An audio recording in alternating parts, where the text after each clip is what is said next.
Okay, come on.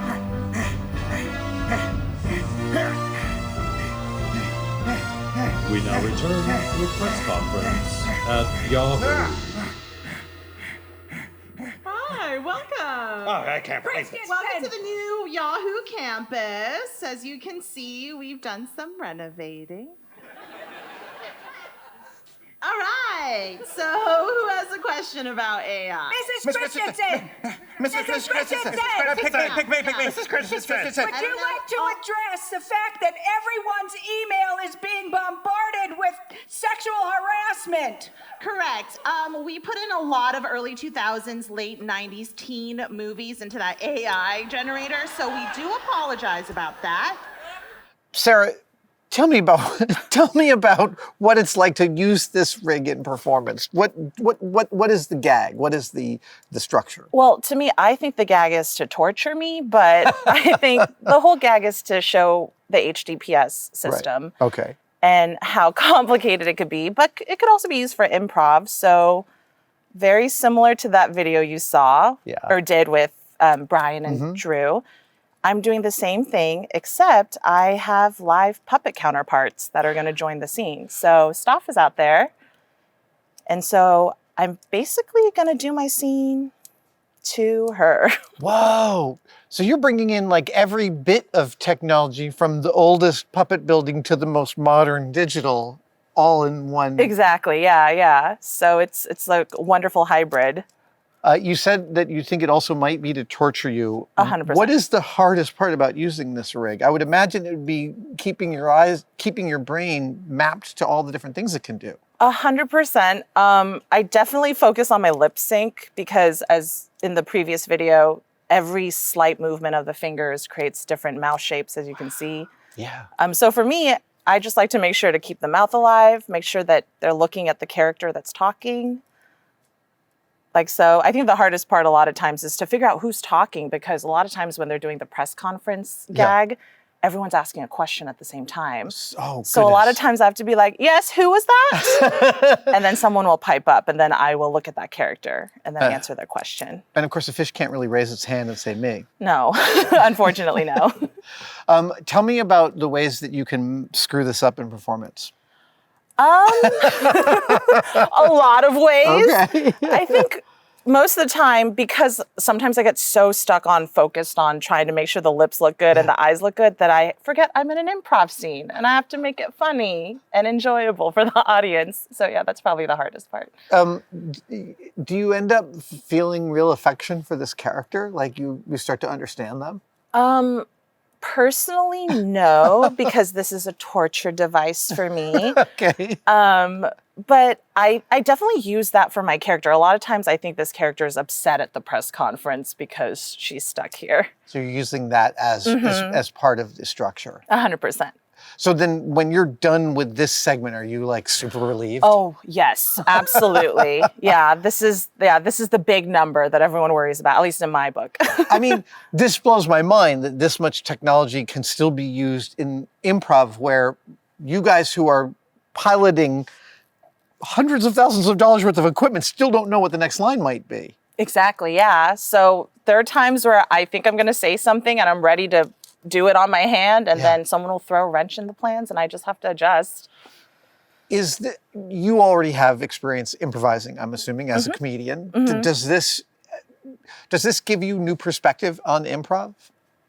It does. When I first started doing Puppet Up, I thought I was so good at improv, and then you put a puppet on my hand and all the improv skills run out the window because you're so focused on making sure your puppet doesn't look crazy or drunk. And so a lot of times, the improv kind of flies away. But then I think once you start getting better at it, it's like a muscle. So you focus more on the puppetry, and then the improv hopefully should come after. Yeah. The very first video that we did with Henson, we were talking to one puppeteer and another puppeteer. Morgana showed up to do one of the hands. Dan, talk to me about what it's like to support with tentacles this digital rig. Well, it's essentially, I'm following Sarah's lead. Yeah. Sarah's driving, and I'm the gunner on this thing. Right. So wherever she decides to go, whether it's something that's dramatic or I'm there as she gets upset, then No. Why? I noticed that you can not just move your tentacles, you can turn them and spin them. yeah, there's a little bit of that goes on here too. Right. And if the people out there notice, if you want to like smack Stoff, you could. You know? Wow. Try again. It's really amazing that it all works together in real time. Right. And then there's some shortcuts that we've added on Dan's rig. Like he can be mad when he pulls back. So that's an easy emotion to access. And that's Dan's controlling that. Right. So when I pull back like this, Yeah. and you can assign different emotions to these things. Oh, wow. And then Sarah can augment those. Right. I'm moving his eyebrows like so. I have the blink. I would imagine early on in using this that he could make, this character could make expressions that would make you laugh and lose your focus. Oh, 100%. Yeah, of course. Or you see him do something and you're like, I hope we can do that again. Yeah. There have been so many great moments where, we accidentally hit a fish and they go flying off screen, or I'm really angry. And then, you just saw it, just tilting the head back, closing his eyes. It's genuinely hilarious. Why?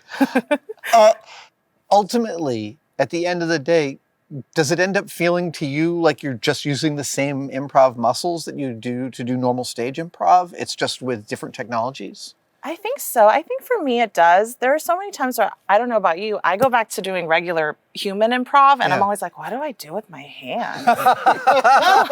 Fascinating. Yeah, because most of the time I have them in a puppet, so I don't have to worry about it. But yeah, there have been times where I'm a person in a scene. On stage, we're just automatically. Exactly.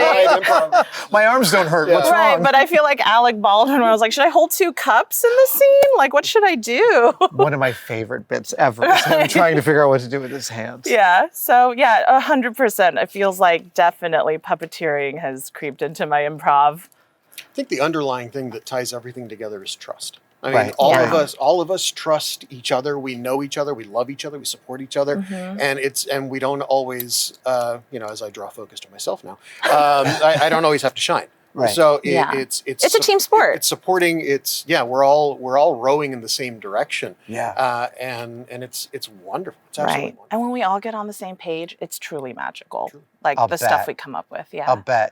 Because there's moments that the audience gets to really experience when you're all on the same page because it's firing on all cylinders. But I'll bet there's also this separate track among the performers where you guys are enjoying that at a whole nother level. Right. And we've known each other for so long now that we like to mess with each other. Right, and tiny and right. obvious And also the audience ways. can feel all that. And the audience also feels validated because their suggestion is now turned into this thing. So the person who yelled out, peanut butter sandwich, is now sitting back and going, wow, look at what I made. The fruits of my labor. Look at what I made. And it's great. It's communal, It's this experience that will only happen for a minute and then it's gone. And then we'll go on to the next And ultimately, it's not, the technology isn't what really matters. It's about that collaboration. and the connection. Yeah. Amazing. Yeah.